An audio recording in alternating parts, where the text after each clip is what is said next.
जैकबाबाद मां खे ख़बर ॾींदा हलूं। ब्यूरो चीफ वसीम इक़बाल जी रिपोर्ट मुताबिक़ जैकबाबाद सिविल इस्पताल में हर साल जीअं हिन साल बि सिविल इस्पताल जे मुलाज़िमनि खे सिविल सर्जन डॉक्टर अब्दुल मालिक खरल तरफ़ां ईद जा कपिड़ा ॾिना विया।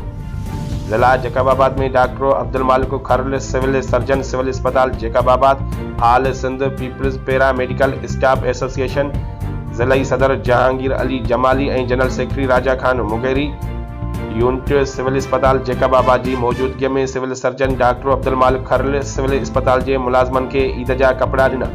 सिविल इस्पताल जे मुलाज़िमनि जो चवणु आहे त असां निहायत ई शुक्रगुज़ार आहियूं सिविल सर्जन डॉक्टर अब्दुल मालिक खरल जिन जा असांखे ईद जा कपिड़ा पंहिंजी मौजूदगीअ में सभिनी मुलाज़िमनि खे ॾिना आहिनि।